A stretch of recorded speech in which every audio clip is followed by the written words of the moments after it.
Vasudevaya. Om Namo Bhagavate Vasudevaya.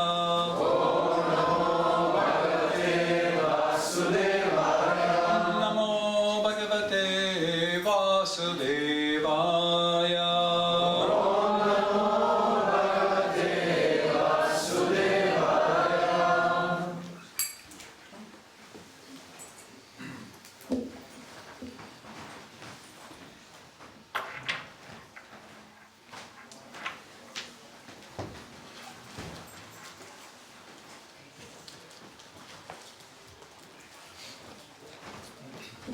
Bhagavad Gita gives us a complete science for achieving all perfection.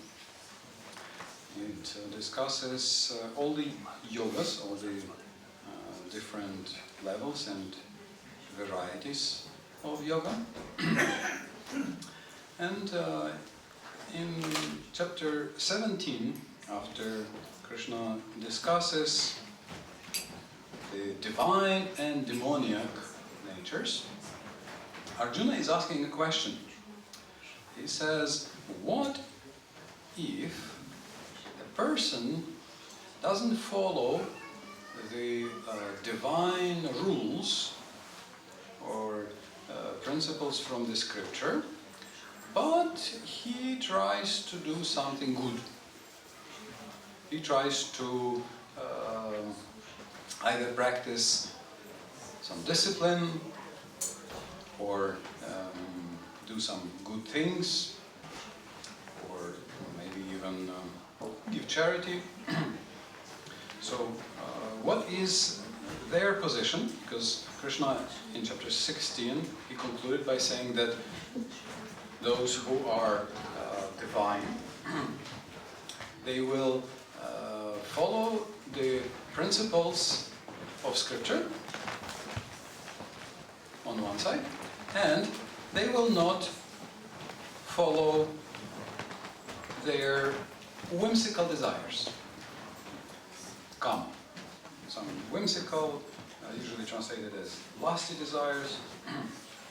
So he gives two conditions. So Arjuna reduces them to one. So okay, they try to not be whimsical. They try not to follow their whimsical, lusty, or whatever desires. But they do not follow the actual proper path. Of course, nowadays this is something very popular, this idea that, okay, I'm not religious, I'm spiritual. And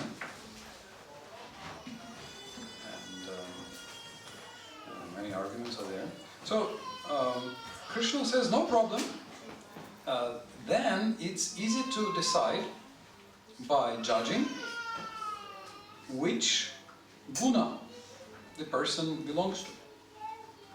So this is a big science. Gita describes three gunas.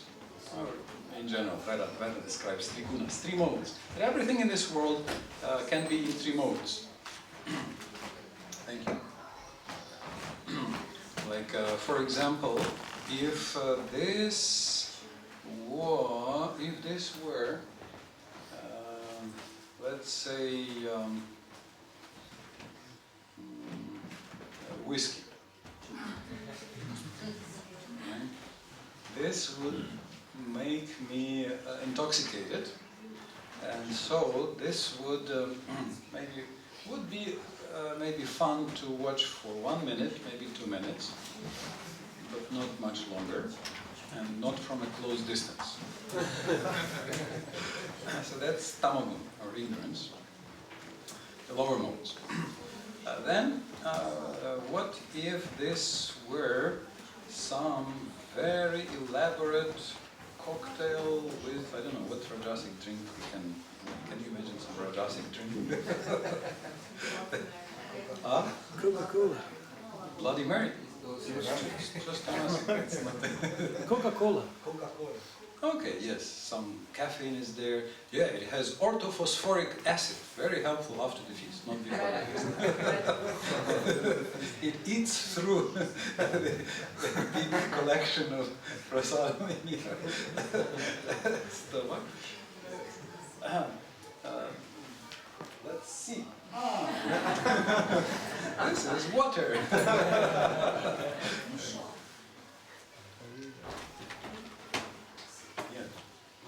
Even Bible says that water is a source of advice in the heart of a wise man.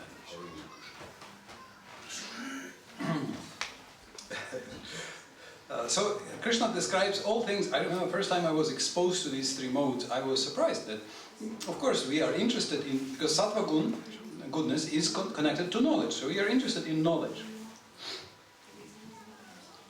But it turns out that if you, for example, change the food to goodness, other things also change. So passion, goodness, and ignorance. So we can control one thing, and then other things will also change. The places are described, and the rituals are described, and everything can be judged. So Gita gives about 20 different categories in the three modes. Prabhu wants me to sit very straight. Because I forget, I become. I should sit like this. It's okay. It's okay. It's okay. I should sit straight. That's true. That's good. So then he discusses the question of discipline, which in Sanskrit is called tapa. Tapa also means austerity, which nowadays we don't sometimes even know how to translate. Austerity? What is this austerity? Such thing, austerity?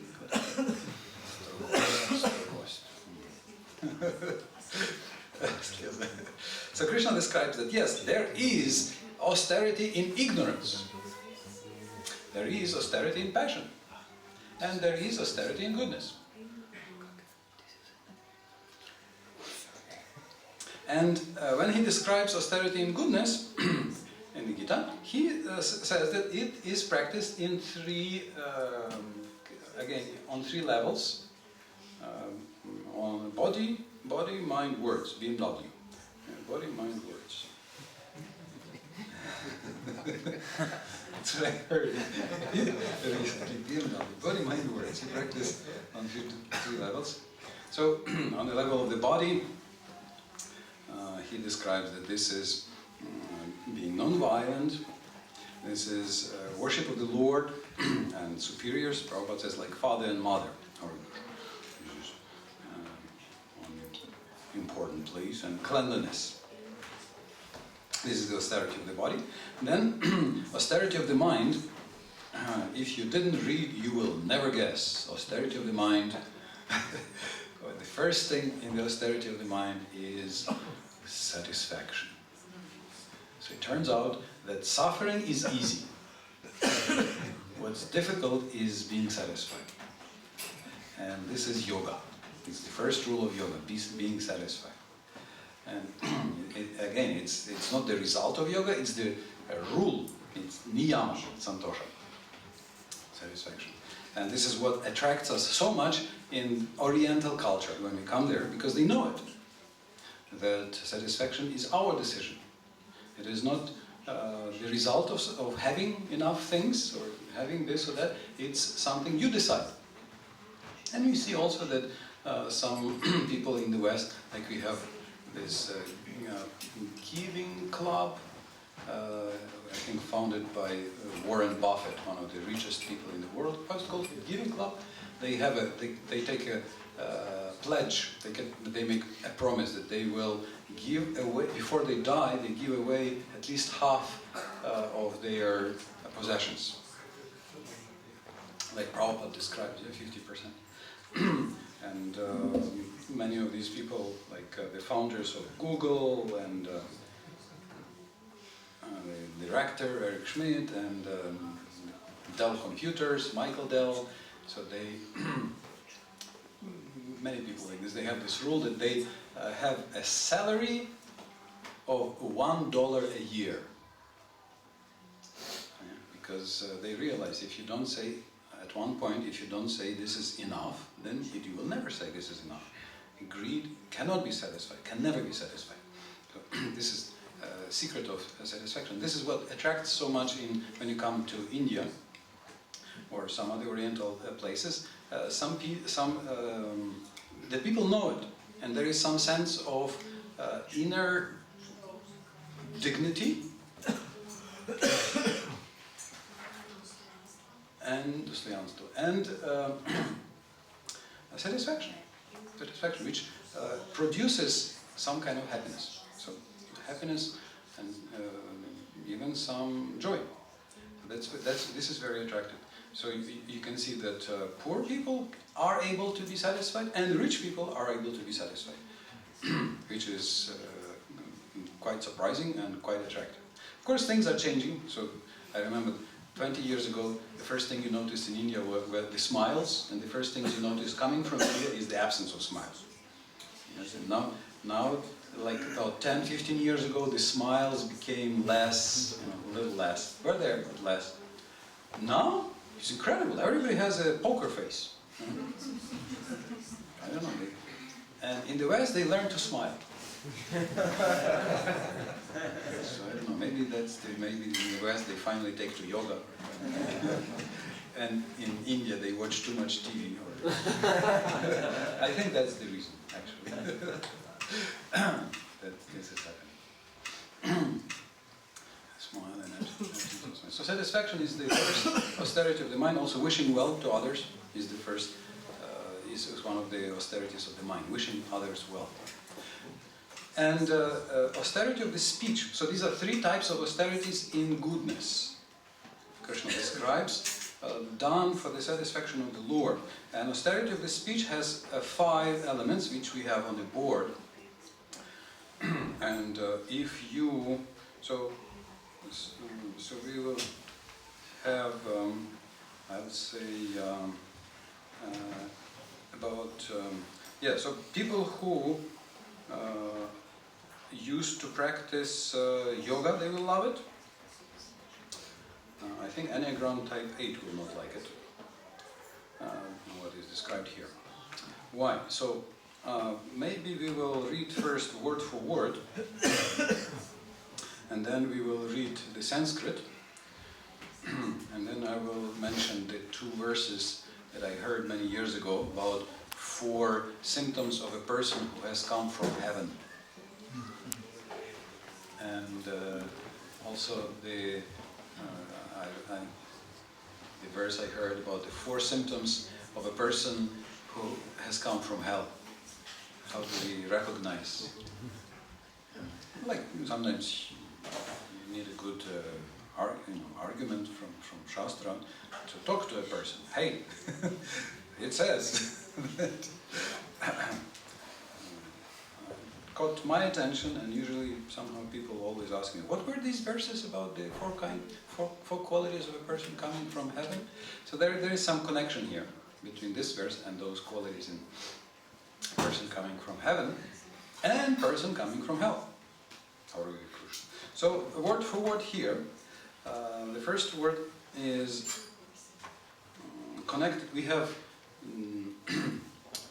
have a cognate, a connected word in Slovenian, dvigniti se. So here you have anudvega. Means it doesn't disturb, doesn't nedviga. Okay. Anudvega karam.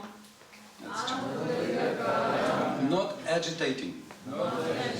Vakyam, words. Satyam, truthful. Priya, dear. Hitam, beneficial. Cha, also.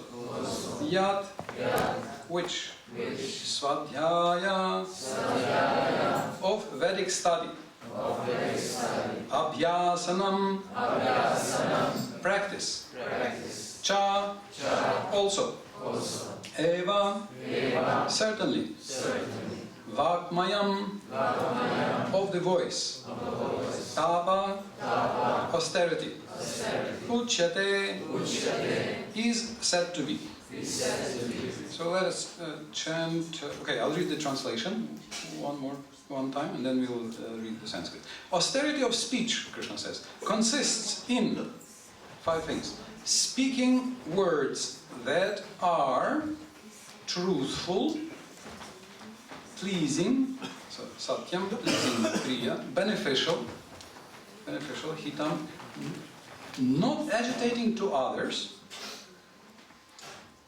anodvegakaram, and also in regularly reciting Vedic literature, swadhyaya.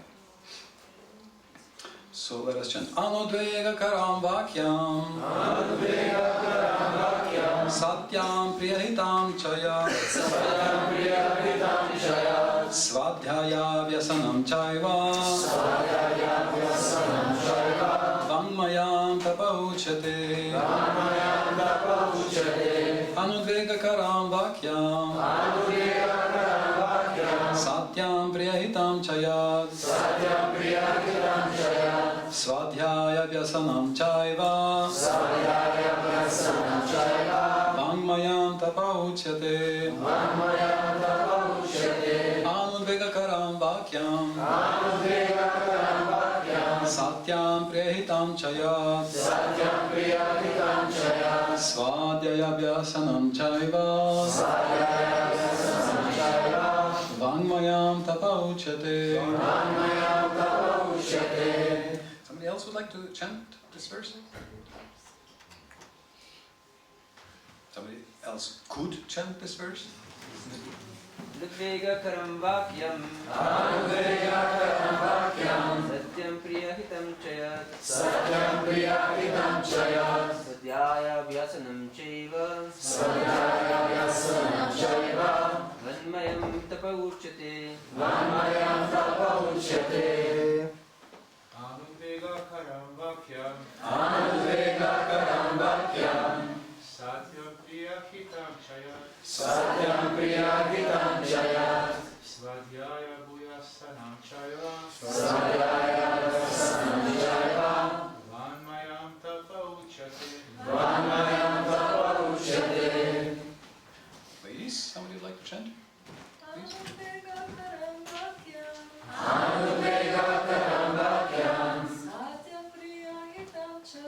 Satyam priyahitam chayat, svadhyaya vyasanam chaiva, vanmayam tapauchate.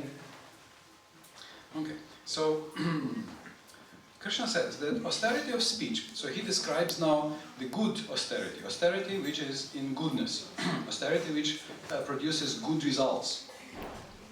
There is, he says, demoniac austerity, which is simply giving yourself pain. This is not what he requests.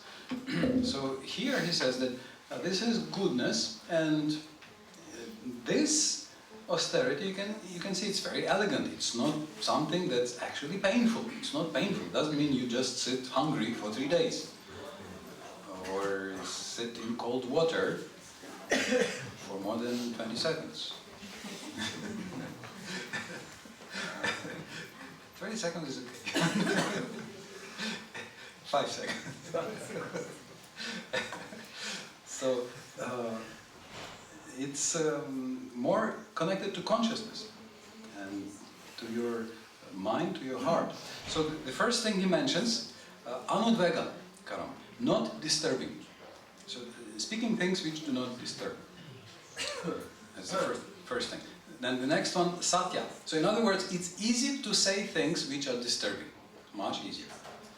So therefore, Google has a feature that you write a letter and you send it, and the Google doesn't. And the Google keeps it, and then the Google keeps it, and then it keeps it, and then you think back what you have written, and then you think, my God, why did I write it? And the Google says, but I didn't send. So you can change it. Same things, of course, with Facebook. So, writing something, you know, it's very easy because you don't see the person. You would never say this to the person's face. What you can say, or what you can type on the computer screen. You know, and what's worse, on the computer screen, you make it sharper and sharper. You look at it, you know, and you make it more and more creative to insult, and then you make it so nice, you feel pity to delete it. You know, you think, my God, I insulted this person so nicely. How can I delete it? So that's why Krishna Kshetra Maharaj, when he was giving he said his most valuable advice he got about writing, because he had to write, there's a whole book of his essays for PhD, if you remember.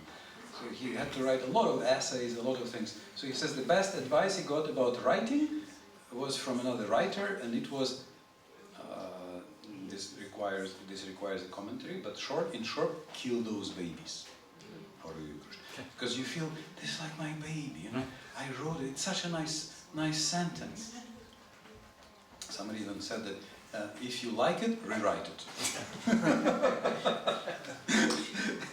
Basically, you must write not what you like, you must write what is good for the other person, what the other person can accept. What's for the benefit of the other person, or I mean, for the reader. Can they understand? And can they accept? Even more important, not understand, but accept. Are you actually achieving the goal for which you are writing? So Anudega, this is the first thing, not disturbing. And this is certainly a big austerity.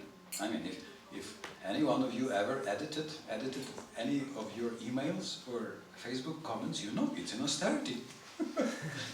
You had written it so nicely. It was so nicely insulting in such a creative way, you know. You think, my God, the person will be destroyed just by reading it. Everybody will accept it. Then you think, my God, yeah, but you know, after, especially of course in our society, in ISKCON is always on the cutting edge. I remember getting an email in 1991 actually. I'm on email since 1991. Yes, nobody even knew what email is. No, I knew. I had written, you know, about bulletin boards. You know, it was a funny name, bulletin boards. This one for exchange. So I was a survivor of the flame war on email of 1993 about the Jiva issue. That was discussed in ISKCON already at those times, that you don't see the person, you write any damn thing, but it never works. It never works. It doesn't. You don't reach your goal. And basically, just mutual. How is it called? Assured mutual destruction. Mutual assured destruction. Yeah, MAD. M-A-D. Yes. Mutual assured destruction. This is why also Bhaktivinoda Thakur in Bhakti Loka in his Nishchaya, on chapter Nishchaya, he says that you don't argue about these things. If you start arguing, both sides develop anarthas. It's the only result. Both sides. And we also see from that Flame War 1993, those most active participants are far gone. They're not with us anymore.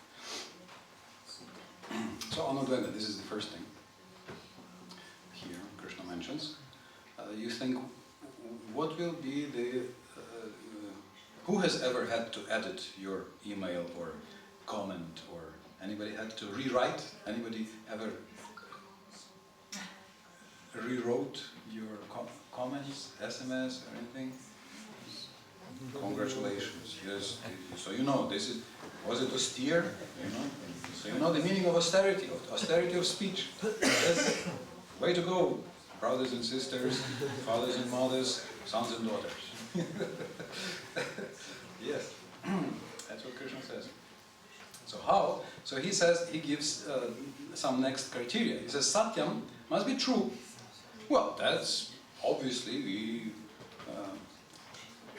I remember in our BBT we had a 600 question questionnaire for examining your mental health.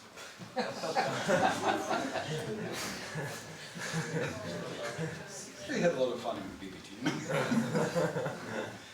And there was one area to determine how truthful you are. And the way to determine it was to ask a question, do you ever lie? Mark it from 0 to 10, you know.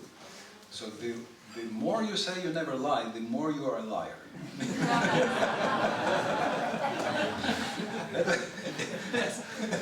At least that's what was there in that test, psychological test. So, of course, I always say the truth, you know. I say the truth, I shoot from the hip. I say the truth right ahead, right as it is, you know, straight forward. So therefore, Krišna says the next criteria, hita. Hita, truth is good. Truth is beneficial. Truth brings about a positive result.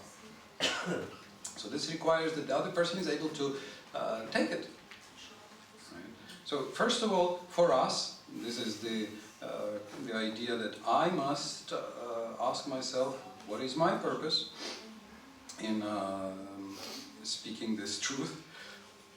Again, my first discovery in the Brahmacharya ashram, as I joined in the first few weeks, I discovered a list of Vaishnava, Bhaktacharya Maharaja's Vaishnava etiquette, 45 items, if you remember.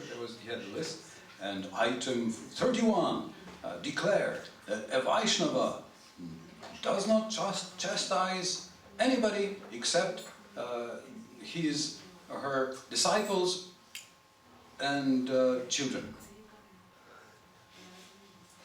I was 19 years old.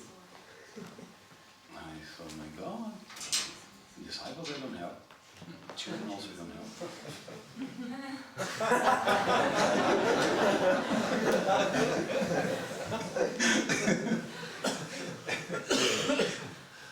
It was a shock for me, you know. And there's one more category you can add, these are the workers or employees, people who are employees. But even that, you know, even for children, even for very small children, it is recommended to not do this publicly. It has to be done one-on-one. Because if it's done publicly, it's a humiliation. It's not criticism, it's a humiliation. Even children accept it. You see this as a public humiliation. How do you... Punižen, yeah. And this is also the characteristic of a parent or a teacher, that he cares. He wants the person to actually, or the employer, proper employer, he wants the people to benefit. Because he cares. If the person cares, who of you has ever been criticized with love? By a person who cares. Somebody cares, and with lovingly they criticize you. So it's a very interesting experience. It can be even very strong and strict and harsh, but because it was done with care, with actual love, person actually wants that you benefit, you don't feel insulted. You don't feel insulted. Right? So, and you can accept it. Of course, even in that case, again, as I say, they recommend not to do this publicly. So, Satyam, Priya, Hitam. Hitam is actually the next one. Before that, we have Priya. Priya means it's pleasing. Priyatno, this word. So, in other words, put it in such a way that the person can accept. Unless this is a battlefield and you are a bona fide authorized kshatriya, trained in a bona fide kshatriya school, and you have graduated from the school, approved by Dronacharya or whoever was your teacher, and then this is part of the game, that they insult each other, but then also, so they speak words which are not pleasing. You can read in the Bhagavatam, they insult, the fighters insult each other, but it also is meant to disturb, so that the other person becomes angry and then fights, not cool-headed, not with proper vision, but just under the rush of adrenaline. and then he's much easier to defeat. Much easier to defeat. So that's why they use it. So again, this is a very specific use of that. So Satyam, Priya, Hitam. And then the fifth part here is Svadhyaya Abhyasanam. And regular recitation of the Vedic scriptures. So you quote scripture, you quote. So in other words, you do not base things on your personal imagination or opinion, but you quote Vedic scripture. So Prabhupada says, one should not speak in such a way as to agitate the minds of others.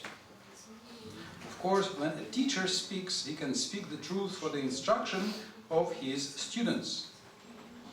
But such a teacher should not speak to those who are not his students, if he will agitate their minds. So that's an important question. If you are going to agitate somebody's mind, make sure, is he your student? And does he also agree that he's your student?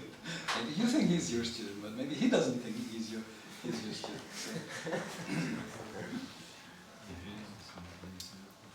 Yes. So Prabhupada says this is penance or austerity as far as talking is concerned. Besides that, one should not talk nonsense. The process of speaking in spiritual circles is to say something upheld by the scriptures. So this is important to know. So one should at once quote from scriptural authority to back up what he is saying. So you must remember where it is, because when you tell somebody that you must quote Shastra to support your words, they will say, where does it say in Shastra? And if you cannot support your claim, that you must support your claim with Shastra, then it's very ironic. So it's helpful if you know 1715. Also, Prabhupada says this in the Upanishad. At the same time, such talk should be very pleasurable to the ear. By such discussions, one may derive the highest benefit and elevate human society. There is a limitless stock of Vedic literature, and one should study it. This is called penance of speech. We see that even when Krishna meets demon Vrikasura, is very famous in India, although they give him some other name. We have somebody from India here. So Vrikasura, they call him Bhasmasura for some reason. I don't know if it's so this is the demon who worshipped. He's the perfect example of tamasic austerity, because his austerity was cutting off pieces of his body to worship Shiva. So Shiva is one of the demigods, guna avatars. Of course, our Shiva is special incarnation in this universe for destruction. So he's known as somebody who can give blessings quickly.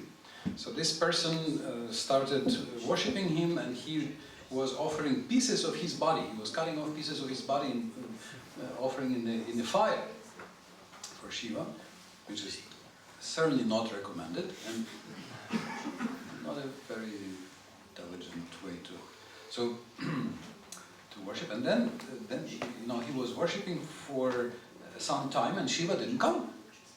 So he was just about to cut off his head to drop in the fire, which I'm very sorry sounds like a good idea, for person. But Lord Shiva is kind, so he came and he said, "Wait, stop! What are you doing?"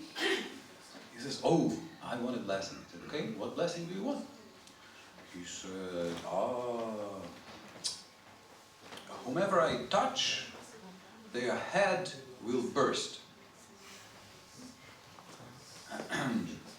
That head obviously didn't have much value, apparently. I don't know what kind of a blessing it is. So Lord Shiva said, "Okay, tatastu, let it be, have it." But then this Vrikasura noticed that Lord Shiva's wife is Durga. She's the the goddess of the whole material nature. So we see so much beauty in the material nature. Especially in Slovenia, you go out even here behind the temple, you can see beautiful mountains, right? Sun-covered, the rivers.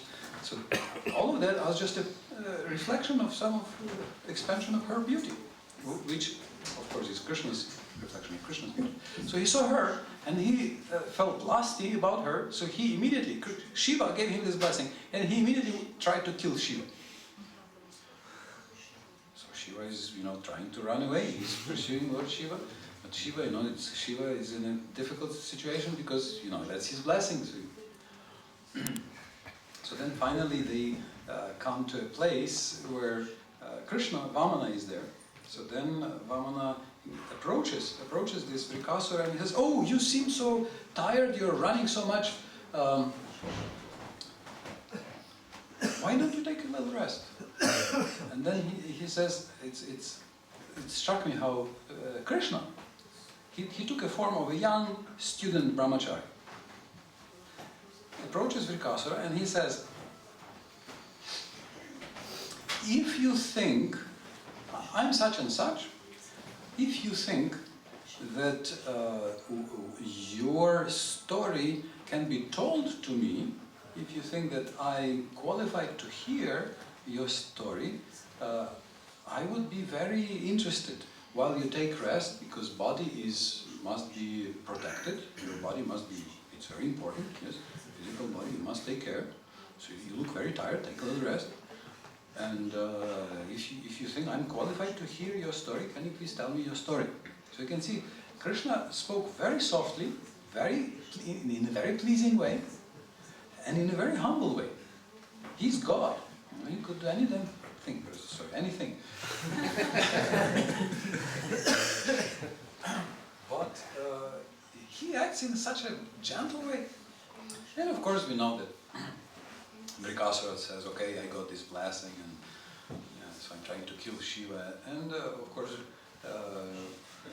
Vamana, Vishnu, Krishna, this incarnation says, "Oh, you got this, from Shiva? Are you sure it actually works? It's his, it's not very reliable. I think you must test it. If it works, I don't think it actually works. I'm sure it doesn't work. Actually, you can just try touch your own head with this." And because he spoke so sweetly and so humbly, and in such a gentle way, Vrikasura says, "Yeah, indeed, who would give such a stupid blessing? I'm sure it doesn't work." And he's dead.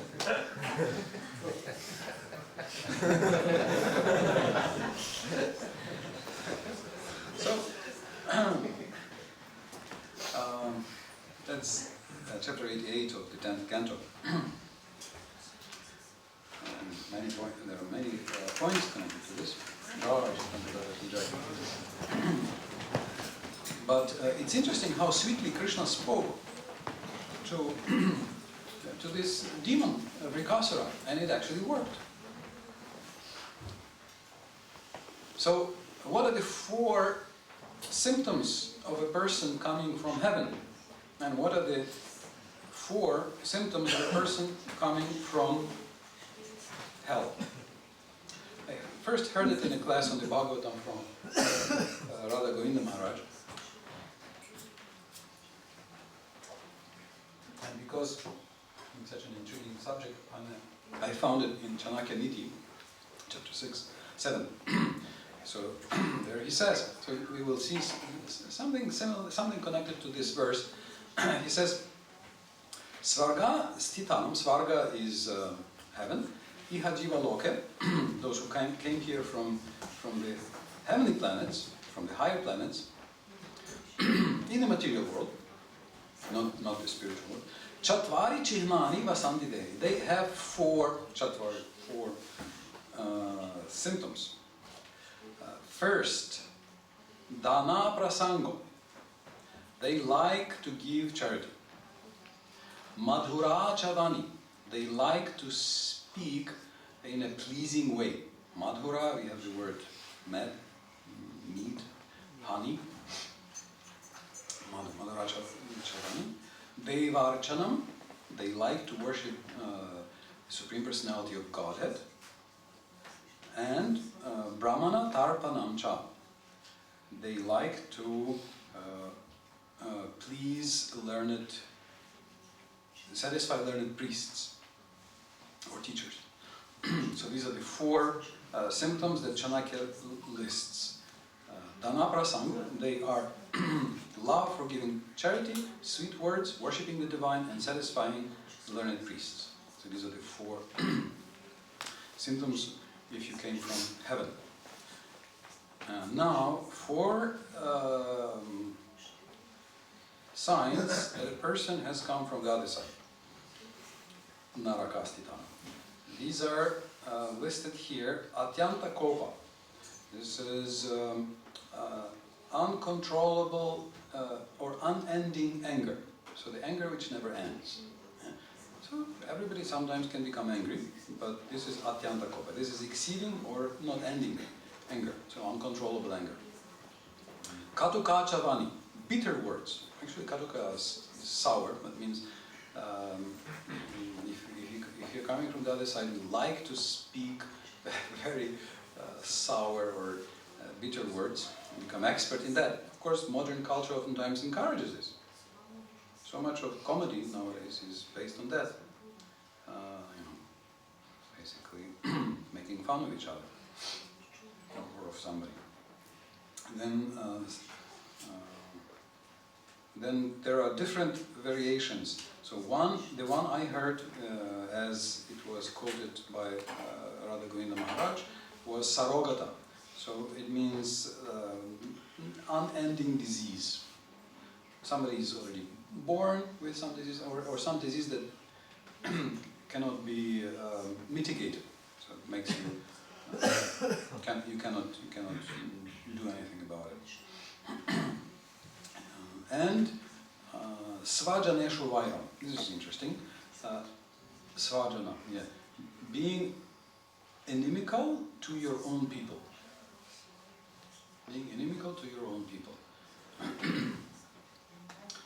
So, inimical to an aggressor is sanctioned. Actually, it's even required, you know. When your family is attacked,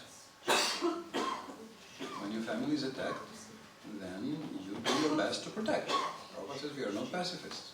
So if your family is attacked, if your children are attacked, if your parents are attacked, you must protect. It's very natural. Right? But attacking your own family, attacking your own people, attacking your own community, this is a sign of, listed here as having come from the not so good places in this universe, from the lower planets. So this is Chanakya Niti, chapter 6, verses 16 and 17. So apparently there are some other places where these symptoms are listed, and you can see that words are very much connected here. So with our words, it says that our words are like the sail which drives the boat of our body. And by our words, we change our karma. What we speak will change our life, will change our destiny. We can very quickly improve our destiny. We can very quickly change our destiny. Or we can very quickly self-destruct. Very quickly self-destruct. So you see that Sati, that's actually Durga in her past appearance, she said, it's very nice that people criticize saints. It's excellent. He says it's very good that some people criticize saints. It's excellent. Okay, maybe I should again repeat that. Saints in the Indian culture means not somebody who is in the list in Vatican and who has 3 registered miracles. But saint means somebody who practices some spiritual discipline. So all of you are saints in that sense. In sadhus, people who try to do good.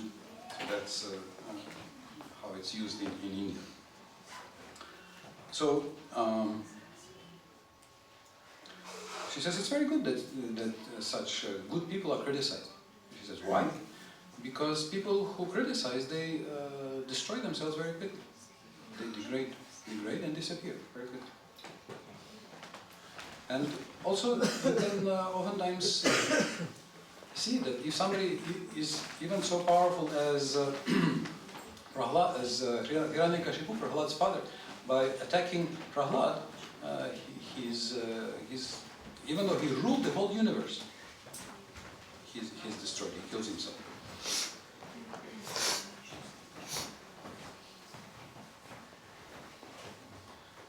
Some days ago, I read a letter from Bhaktivedanta Goswami where he says, "Please, devotees, please be careful. Please be careful." He says, "I knew this devotee. He was so brilliant. He was so intelligent. He was so meek. He knew Sanskrit, Bengali, and something else, some other language. And he knew Shastra so nicely. And then somehow or other he came under the influence, or joined some group, and he started criticizing devotees, and he said, I could not believe how quickly he degraded. I could not believe that this is possible so quickly. So this is the letter that was interesting. Next time I see him, I should ask him, who was that? How did it happen? But he's requesting. And also Sati, when she speaks to Daksha, who criticizes her husband Shiva, she says, Daksha, there are 4 kinds of people. And this is 4, 4, 12. She says, there are Mahat, great souls. There are Mahatara, greater souls. And there are Mahatama, the greatest souls. And there are Daksha, asadhus like you, Daksha. So Vishwanath Chakravarti Thakur in his commentary expands this into 8 categories. It's very interesting commentary there. So who are the great? These are, again, the brahmanas, priests, or spiritual practitioners. These are the people, this is the entry level, the first level of greatness, minimal level.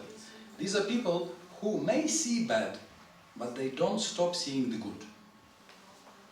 So ordinary person who is not great, as soon as he sees something bad, finish. I don't want to have anything to do. But Mahatma, a great personality, so the first level, he will see, okay, this is bad, but these are the good. This is what is good in the person, or he did this good thing, that good thing, and that good thing. So he will not stop seeing the good parts. This is the minimal platform of goodness, or greatness, or sadhana. The next one, who is greater. Again, it doesn't mean he doesn't see the bad. He sees the bad, but he's not blinded by the bad. It's not the only. He doesn't stop seeing the good. He's not like they have this expression, Pollyanna, that I see only good. No, he sees the bad, but he doesn't forget. He doesn't let this to close his eyes. It's very especially important in like close relationships, like friendships, marriages, and so forth, families. Then, who is greater is somebody who sees good and bad, but he pays attention only to the good, to the positive. And the greatest, Mahatma, she says, is somebody who, even in a pile of defects, will find a good quality. Will find good qualities. So this is the greatest. So she says this is like Lord Shiva, who takes some ghosts and spirits and he finds something good and elevates them. You see, today we have Jesus Christ Vedika Noche celebration. So that's how he acted, right? So he found people who were not considered very elevated, and he was able to turn them into apostles and saints. You see, Srila Prabhupada, he could take some people who were living on the street, drug addicts, and having no direction in life, and he could turn them into saints. He could engage them in so many positive activities, printing magazines back to God, distributing, spreading the mission, and so forth. And this is what we like, right? If you meet a devotee who sees that, this is the true sign of saying, he sees something good in you, then this changes us. This is my experience, but in the first few years I was struggling with my mind, struggling with all the shadowy, unexpected dirt in my mind. I hadn't even known it's there. And then I went traveling with Niranjana Swami, and I thought, it's terrible, he will, I'm so bad, I have such terrible desires and thoughts and level of consciousness. And then I saw that he consistently treats me with respect. And consistently sees something good in me. So, after a couple of weeks I started thinking, maybe I am a human. Maybe there is hope for me. So it gave me hope.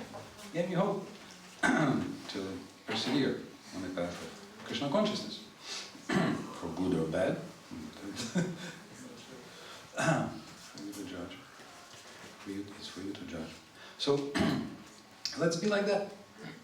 Let's practice the austerity of the mind, practice austerity of the speech, and prove that at least some time ago we belong to the divine nature.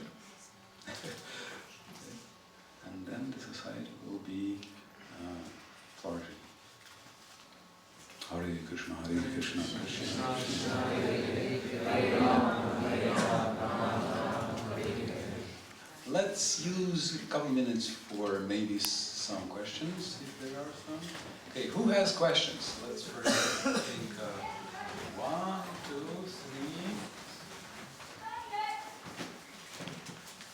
3. What are the symptoms of the people who come from the spiritual world? From the spiritual world. Yes.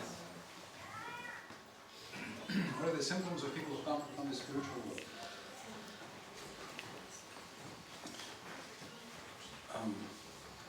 I can't remember any clear mention, but usually if it's the first entry or emission of a person from the spiritual world, they will usually be completely absorbed in trying to uplift the whole society, the humanity, in one way or another. Usually the first entry is on the topmost planet, Brahmaloka, where everybody is a great sage, and their only concern is to benefit the universe, to do something good for everybody. And also here, like you know that Srila Prabhupada confided in some of his disciples that Krishna asked me, at least go and write the books. Just go and write the books. Are religion and spirituality on the highest terms one and the same? Religion and spirituality? On the highest terms, are they one and the same? Yes, this is the purpose of religion, that religion should be dharmasya hi apavargasya. Bhagavatam says that dharma, religion, must aim at spiritual development. Just the path is a bit longer. The path of religion is a bit longer than the path of spirituality. It's just that in pure form, religion should help us become spiritually uplifted. So pure form of religion, Sanatana Dharma, it's spirituality. It's the same. And you can see that in practically every religion you can take, there are some saints, some mystics, and some people who actually speak about pure devotion to God, Shuddha Bhakti, Kevala Bhakti Yoga, or they practice Kevala Bhakti Yoga. So it's present. Thank you. Yura? I read one pastime in the 10th canto on, I think what is Narakasura, and how Krishna went with Satyabhama to kill him. But there was a commentary that he sent him to Yamaraj. That was a little bit disturbing. He sent him to Yamaraj and what? Yeah, I mean, usually when Krishna kills someone, it's... Liberation. Yeah. Yes, this is a rule that everybody is Even other avatars, when they kill, to become liberated, that's what they can give, but the person must accept that this was God. But Krishna, even somebody who does not accept that he is God, he liberates everybody. Sometimes it might be not indirect, maybe he sends him to Yamaraj to have a conversation with Yamaraj, some other discussion. Yamaraj says, don't you do this. And then he gets liberated. But yes, Krishna liberates everybody. No doubt. Don't be disturbed. Move on. Yeah, I have a question.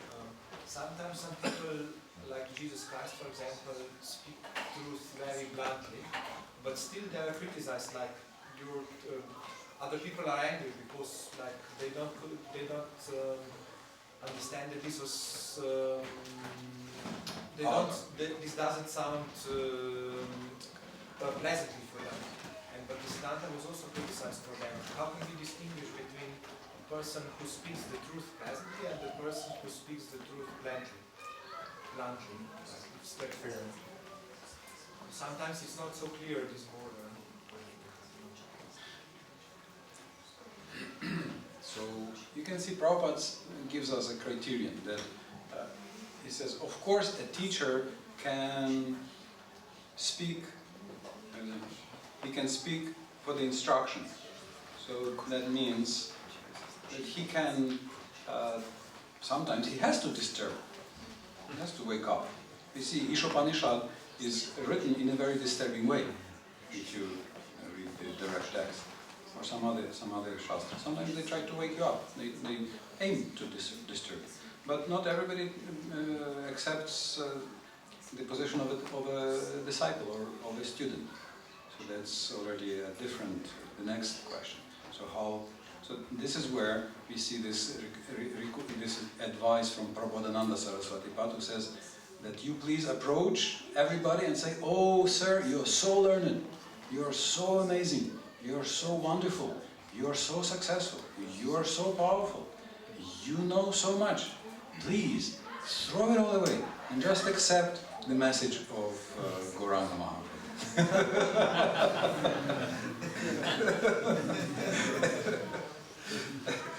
So he's giving some advice how to approach. If after 7 glorifications like this, I will start thinking, yeah, this is a very good guru, So maybe I will be able to take the instruction number 9 also. Hare Krishna, Krishna Krishna, Hare Hare, Hare Rama, Rama, Hare Hare. Thank you very much. His Grace Adi Purusha Prabhu ki Jai.